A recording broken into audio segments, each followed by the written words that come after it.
श्री शिवाय नमस्तुभ्याम। हर हर महादेव। पूज्य गुरु जी की कथा से श्रवण करके आज मैं आपको शनिवार के दिन पड़ने वाली प्रदोष तिथि का विधान बताऊंगी। तो हमेशा की तरह वीडियो को पहली बार सुन रहे हैं, देख रहे हैं तो अंत तक ज़रूर सुनिएगा और चैनल पर पहली बार हैं तो सब्सक्राइब अवश्य करिएगा। तो चलते हैं हम अपने पहले विधान की ओर, जो कि इस प्रकार है। यदि आपके पास धन वैभव सत्या नहीं है तो शनिवार की प्रदोष तिथि पर जब शनिवार के दिन का प्रदोष पड़े तो उस दिन प्रदोष काल में एक कटोरी में सरसों का तेल ले लीजिए और किसी भी शिवालय में जाकर के शिवलिंग पर इस सरसों के तेल को समर्पित कर दीजिए, चढ़ा दीजिए और अपने हाथ से शिवलिंग के ऊपर त्रिपुंड बना दे। जब आप शिवलिंग पर तेल समर्पित करेंगे तो तेल की धार शिवलिंग से नीचे की ओर आएगी। उन्हीं धारों में आपको 3 उंगलियों से, बीच की जो आपकी 3 उंगलियां हैं उसी 3 उंगलियों से आपको त्रिपुंड बना देना है। और फिर आपको अपने हाथ की उंगली, अनामिका उंगली को अपने आँखों के सामने रखना है। अनामिका रिंग फिंगर जो होती है उसे अपनी आँखों के सामने रखना है और उंगलियों का अग्रभाग, जो आगे की ओर का नाखून वाला हिस्सा भाग है, वह शिवलिंग की ओर होना चाहिए। शिवलिंग की ओर होना चाहिए एवं शिवलिंग से टच करके उंगली, अपनी रिंग फिंगर को शिवलिंग से टच कर दीजिए और अपनी आँख के सीध में रख करके जो भी आपकी मनोकामना हो उस मनोकामना को आप बोल दीजिए। तो बाबा आपकी उस मनोकामना को पूर्ण करते हैं। परंतु इस विधान में एक बात का विशेष ध्यान रखिएगा कि आपकी जो रिंग फिंगर है वह शिवलिंग से टच होनी चाहिए।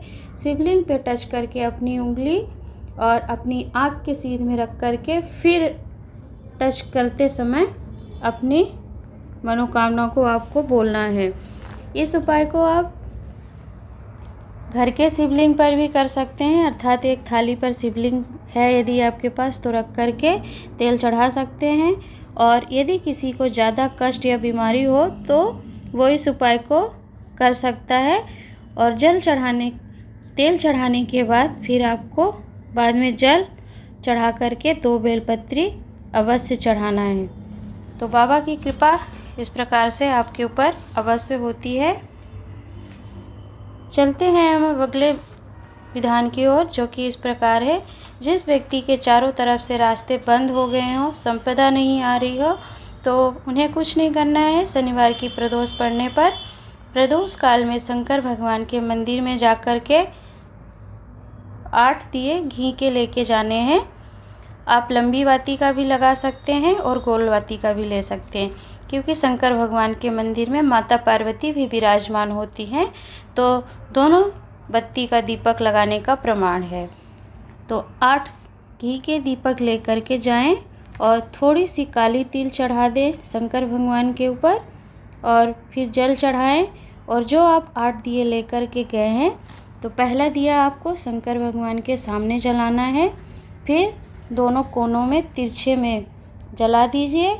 फिर दूसरे कोने में, अर्थात आप जहाँ बैठे हैं, तो एक दिया सबसे पहले आपको सम्मुख में रखना है शंकर भगवान के, और बाकी जो आपके 7 दिए बच रहे हैं उनको तिरछे करके सभी दिशाओं में रख देना है। कोने में, चारों कोनों की तरफ लगा दीजिए, कोने से फिर तिरछे में लगा दीजिए।